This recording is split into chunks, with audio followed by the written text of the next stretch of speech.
सुनील मेहता साहब, just before policy आपने कहा भी था आप एक्सपेक्ट नहीं कर रहे हैं और इस बार आरबीआई को रेट हाइक नहीं करना चाहिए।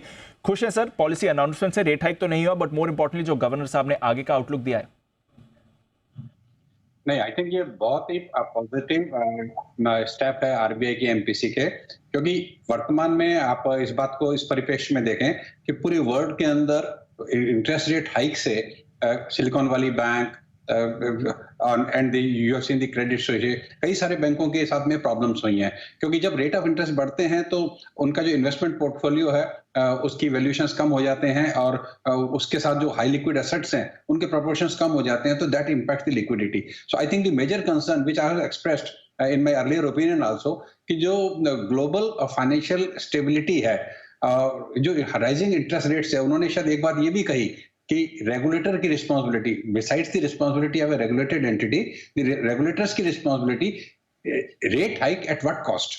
कहीं ऐसा ना हो कि वो जो रेट हाइक है वो दूसरे तरह के क्राइसिस को लीड कर ले। तो उन बातों को ध्यान में रखते हुए I think that was one of the very important factor besides growth in their mind, because this is the period when the growth is going down and they want to support the growth of the economy, और इसलिए growth projections जो हैं उसको reduce भी किया है। 7% की जो last year growth है उसको now they have reduced it down कि at least this will be 6.5. So the growth को maintain करने के लिए is a very welcome step, and ये उन्होंने बहुत clearly कह दिया है कि ये जो है ये this is not a pause for permanency, this is a pause for just to see. और I think he is very right in that assessment, क्योंकि 31 मार्च की जो बैलेंस शीट है बैंकों की वो that will be publish during this period only. So now the RBI will be in a better position to जज the impact of consequent rate hikes during the last 1 year and its impact on the balance sheets of the bank will be clearly visible as on 31st March.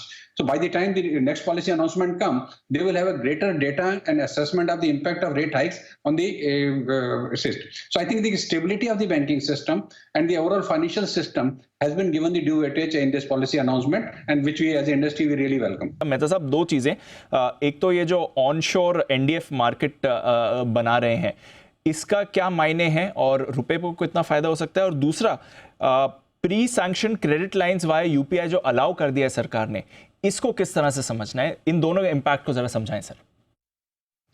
देखिए, जैसे UPI किया है, so that will provide a lot of convenience of doing banking in the banking system.